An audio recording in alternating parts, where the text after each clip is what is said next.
deflationary is an increase in the money supply. Now, people translate that automatically to mean that an increase in the money supply means the prices will go up. That isn't necessarily true.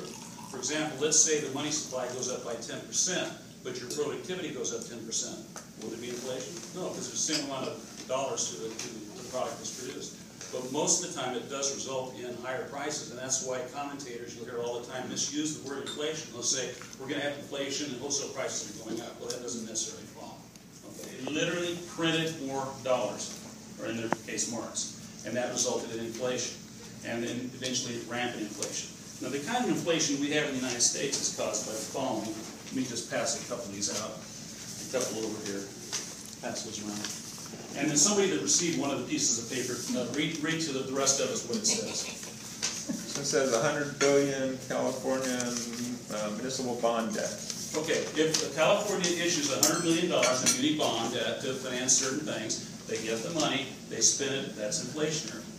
Once it's out there and spent, it's no longer inflationary. Now, what happens to student loan? What's another example, a piece of paper we had up there? What does yours say? Government loans to General Motors, $40 billion. Okay, tear it up. Because GM will not be able to pay it, because GM is not competitive, because the labor contracts were never changed. They never changed it, so GM is not competitive. GM has got to go through what the airlines went through. It needs to go through a bankruptcy. Do you remember 20 years ago how a lot of the airlines went bankrupt? Did they shut down? No. They cut the labor costs. If you have a free flow of labor going on in the world, which is what we have, labor costs in the United States are going to drop. They're going to drop. And that's one of the phenomena you've got to see in order for our corporations to be competitive. Okay, what's going to solve the problem? The Republicans and Democrats have both got their ideas on solving the problem. Republicans say cut taxes. Democrats say cut spending. The Democrats say we need more government spending, and that will solve the problem. The Keynesian answer. Neither has an answer. The answer is time. It's going to take time, and it's going to take debt default. We've got to destroy the debt in the system. Any of you have ever heard of what's called the Kondraty wave? Understand something that I'm talking about right now. Do you notice I'm not starting like the typical economics guy that says, basically what these clowns tell you is what happened the last 6 months, right? GDP is expected to go up 2% the next year and a half. Why did they say that? Because that's what it's been doing the last 3 or 4 months. That's it. All they're doing, they're linear thinkers. They're looking, this has happened, so that's what's going to happen. The economy is cyclical. We are biological entities. We cycle. If anybody looks at long-term history, they can see that. There's a cycling in the economy. It's roughly a 50 to 70-year cycle, about a 3-generational cycle.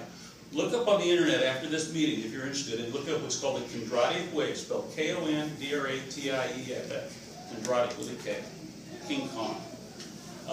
It was discovered by a Russian economist who was the chief economist under the Kerensky government and later under Lenin. Stalin eventually had him killed. He predicted the Great Depression in the 30s in the United States and predicted that the United States would recover because it's a cycle. Things look really bad, people extrapolate it's going to get terrible, and it cycles back up again. It's a cycle. In order, what we have to do, in my opinion, is we've got to clean out the debt. It'll take different forms. For example, when Paul Ryan gets up and he says, we're not going to change anything for people over 55, he's basically kissing up to the over 55 group to get that vote. Okay? And meanwhile, the younger than 55 people are going to get taken advantage of. They don't realize it yet. I'm amazed at how young people are liberals, because they're the ones that are paying the debt. They're the ones left holding the bag. If you, let's say you're a doctor, and you've got a lot of debt, and you need to borrow money to finance your debt, maintain your extended living style. At some point, the word's going to be out about you in town.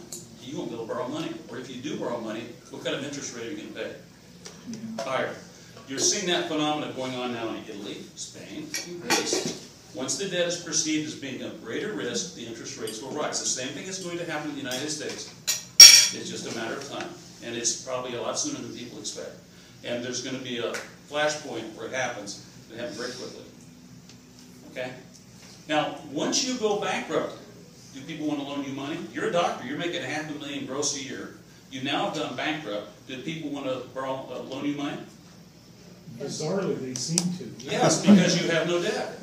Right. So the way that the cities and states and the federal government are going to get out from under this is they're going to default on the debt. It can take different forms. You're already seeing it to a degree. When they talk about since these people, and they came into our club and they were pitching investments that they were really bullish and so on. So I asked to speak about 2 weeks later, and I warned the club, and I didn't say get partially out. I said get completely out. And I also said in March of '09 to get in. Now, I've been out for a year and a half. Okay, I'm going to tell you all right now, the work that I do in the stock market couldn't be more negative. And I'll tell you why. You're getting token new highs without confirmation in the massive stocks. Now, what does that mean? What it means is the market's very thin. When markets are very thin, you're in trouble. How can I explain this? That's not necessary. I don't want to waste your time on that. Let's see what else we can cover because we don't have much time. So if the default occurs, or when it occurs, yes, sir. Does China's currency become the reserve currency, or does that not necessarily Great question. change? I don't know. It's a great question. I'll say this, that we believe, the guys that I respect believe that for a while, and they believe this for over a year, that the U.S. currency is actually going to rise in value. Now that sounds strange. It's counterintuitive. It's so terrible. Yeah, but exactly. But if you have a situation in which debts are being defaulted, what is the currency that has the greatest level of debt in it? U.S. currency. So if you have massive debt defaults centered in the U.S. currency, it will reduce the supply of the U.S. currency, and the U.S. currency will rise in value. That's the logic of it. Okay. At some stage, that ain't going to work. But the work that I do on markets is technical. I'm a technician. I look at the market itself and study the market. Here's another thing I would point out, and that is, most people, when they're trying to get a handle on the stock market, well, you're a very good point about Bernanke. They come up with scenarios of what they think is going to happen, and therefore then the market logically should do something, and they can include that. Let me give you an example. What if I could actually predict that in the next 2 years that the dividend of the Dow is going to go up 25% and the earnings of the Dow are going to go up 50%? What's the stock market going to do in the next 2 years? It's going to go up. Okay. That happened in 1973-74 and the Dow fell 48%. There's not a great correlation there. There are a lot of times when the market goes in the opposite direction of the earnings projections. You're far better off, and you all aren't trained to do this, and most people at brokerage firms aren't. The brokers certainly aren't. But the market, in a very strange way, predicts events. I'm going to lay it out for you right now. In my opinion, Obama will not be reelected. And I'll come back here in 3 months if you want, and if I'm wrong, I'll bring you a crow and I'll punch you away. But the reason he won't be reelected is because, in my opinion, the stock market is going to get clobbered in the next 3 months. That's what I see in the work I do in the market. And if the market gets clobbered, we know that the people try to predict the market by advancing their thought on the news. I predict the news based on what I think the market's going to do. The exact opposite. Exact opposite. And if you start looking at markets that way, they will suddenly make sense to you. Everyone in here is a very intelligent person, and you probably, all your lives, you're like, I just don't understand the market. The reason is that you've been taught to swim in the pool with your arm handcuffed to your leg. The starting basis is the market. You don't predict news ahead of time, predict the market. You look at the market. Now, what's going on in the market right now? The Dow dividend is 20% higher, 20% lower than at the 1929 top right now. Okay? Go back and look at the market over 100 years. You'll see whenever we've gotten at this kind of a level, you're in a real danger area. Mutual fund cash right now is sitting at about 3.5%. Well, what does that mean? That means that you've got 96.5% invested. How much more can they put in the market to drive it higher? If they're kind of a reflection of the institutional mindset, how much more cash is there to come into the market? You see, if you had billions of dollars in cash because everyone is scared, then the market could rise, because as you convert people to being a little more bullish, there's fuel to drive it higher. But when you have a situation like right now where everybody's fairly they're a little nervous, but they're kind of optimistic. They think we're in a recovery now, everything's going to be okay. And you've got very low cash figures. That's a very dangerous thing because you're running out of money to drive it higher. When market breadth, and I started to go into this a minute ago, and I'm going to, how much time do we have? Are we doing? Like 1 or 2 more minutes. It's very fascinating, that's right. Yeah. I hope you find this different, okay?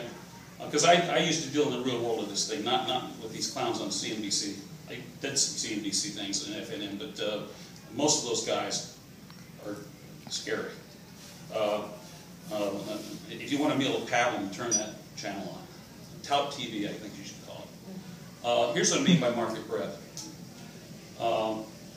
If you have a situation in which the market is hitting, the Dow is hitting a new high, and of the 3,000 stocks in the New York Stock Exchange, 1,500 are hitting new highs. It's a very healthy market. Markets will not top out with that going on. What will happen is the market, as it tops out, will get more and more selective. And you'll see fewer stocks able to make new highs. Now, why are there fewer stocks able to make new highs? Because you're running out of money. So what happens is, in order for me to buy a stock that makes a new high, I have to sell another one which doesn't allow it to go to a new high. So the market gets thinner and thinner into a market top. And you'll have a few leaders. For example, Apple Computer just made a new high, all by itself, basically. Okay? The Dow was close to a new high yesterday. Meanwhile, the value line wasn't in a new high, the Wilshire wasn't in a new high, the transportations weren't in a new high, the utilities weren't in a new high, the advanced supply line wasn't in a new high, my pivot index was nowhere near a new high. And there's a relationship between that phenomena in time and the ensuing decline. Okay? And we've got a big structure. We've got a structure of almost a year and a half. Because most of you, if you've been in the market and you haven't changed your portfolio, even if you've changed it, but you haven't changed your buying or selling, you just stay, stable, have observed that your portfolio hasn't gone anywhere since really May of last year. Okay? Because it'll track the stock market. Now, if you've got bonds, that'll change it a little bit. But basically, that's the basic picture. And I can tell you that I have to know your portfolio because I know what market breadth has been doing. And market breadth is in the distribution top. Now, what about buying a market bottom? Take 08. In 2008, in November of 08, we had 2,000 stocks hitting new lows when we were in the midst of that panic. You could have bought Ford Motor Company at $1. Okay.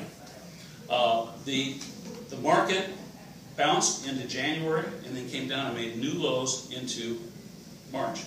As it made that new low, we've had far fewer stocks hitting new lows. In other words, if you looked at the charts of the massive stocks, they'd already bottomed. And the Dow decline was being used to mask the accumulation of the market. Here's the last point I want you to think about. We'll wrap this up. Do you think that for 20% movements in the stock market, that the law of supply and demand applies? In other words, do you think if the market goes up 20%, that it hurts buying demand? Because higher price, well, supply and demand says higher price, lower demand, right? So, do the higher prices in stocks or real estate kill demand or increase demand? People chase those. Right. So it's the opposite. So you need to approach the stock market that way and understand it's the opposite. Most people think it's supply and demand. You see what I mean about having the wrong rules going into the pool? Okay? Now, let's say I want to accumulate stuff. The market's to a degree manipulated. Now, let's say I'm on board the New York Stock Exchange and I want to acquire. I think the market's bottom. Okay, the specials.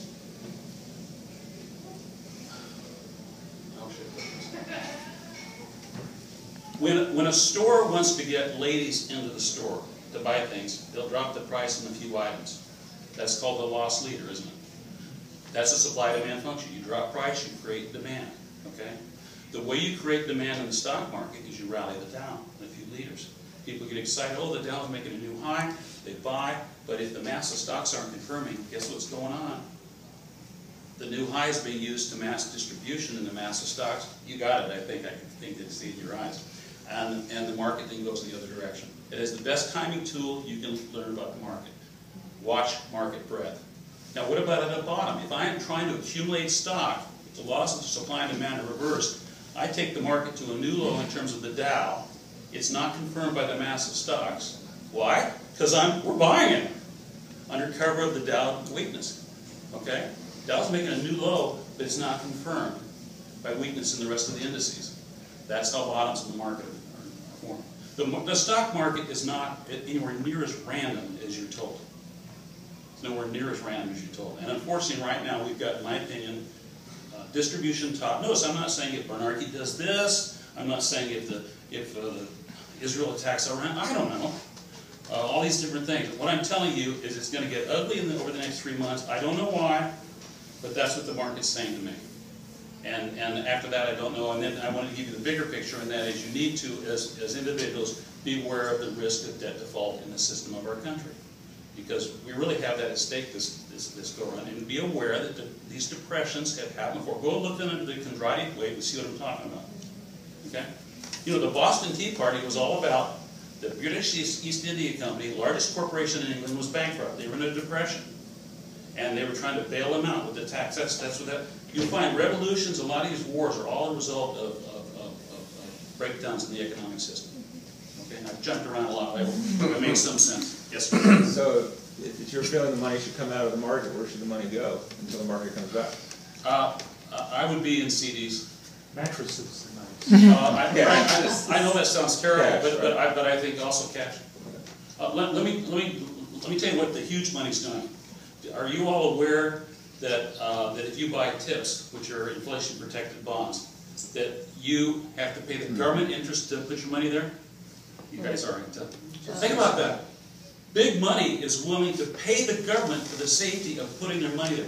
In Germany right now, if you buy 2- and 5-year bonds in Germany, if you buy the rate, I think it's 0.25% now in Germany right now. So what would that be on $10 million? That means you pay $250,000 to keep your money in marks.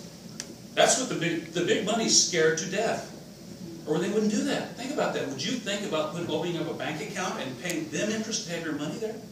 So that tells you that big money thinks cash is important, no matter what they say on CNBC. And both you guys are aware of this, I can tell.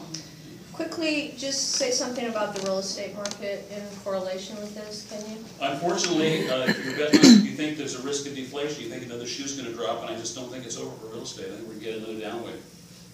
I have